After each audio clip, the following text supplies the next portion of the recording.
Emptiness, meaninglessness, the unknown, isolation, existential dread. This is the void. And when I came across this YouTube comment, it made me stop scrolling.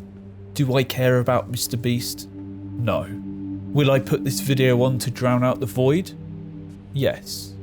How much of the day do you fill with noise, meaningless scrolling on social media, anything to fill the void?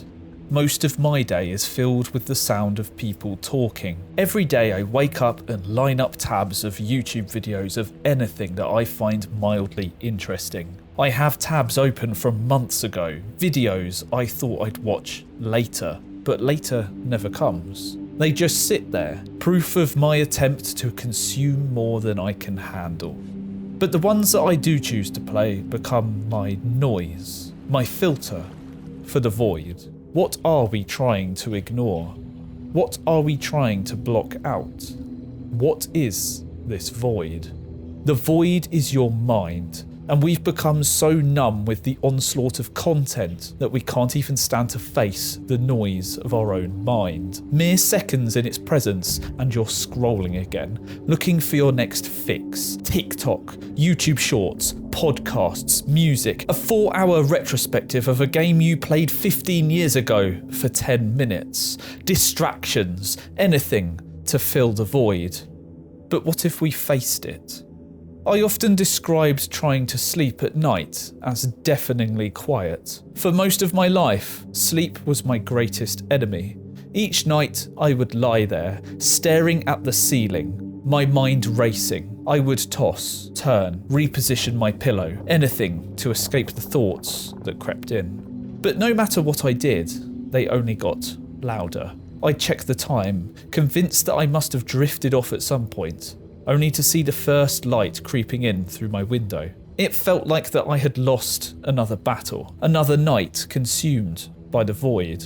When it's time to sleep, that's when it's most clear that this is what we are all trying to avoid. But the truth is, the more that you suppress, the more you scroll, the more you consume, the stronger the void becomes. Each night, it grips your mind tighter, making sleep feel impossible, inching your body further into anxiety.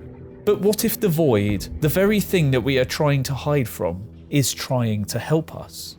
Have you ever noticed how your best ideas come when you're doing nothing? In the shower, away from distractions, suddenly everything makes sense. Some of my best ideas, video topics, solutions to problems, have hit me mid-shampoo, and yet within minutes of stepping out, they start to fade as I reach for my phone. For many, the shower is one of the last places where distractions don't exist.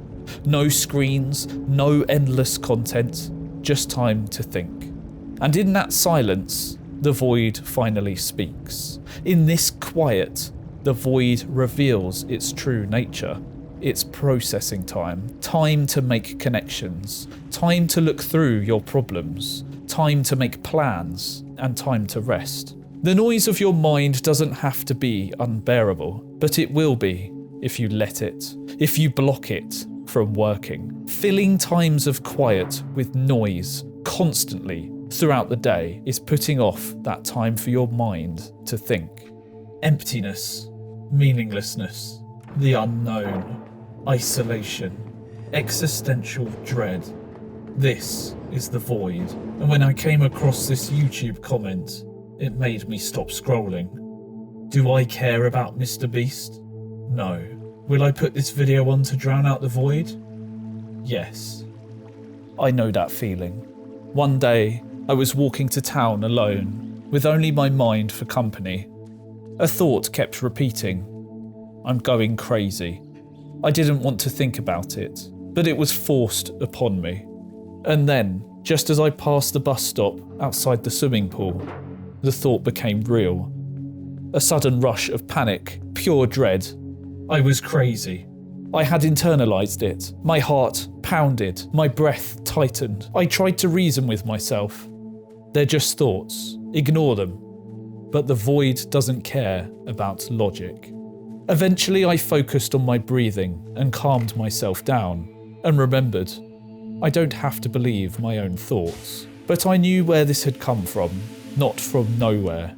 It had been building. After my ulcerative colitis diagnosis, I buried everything under hours of video games and YouTube, numbing myself instead of facing it. So I get it. Sometimes drowning out the void is easier than confronting it. But the void is patient, and eventually it finds you.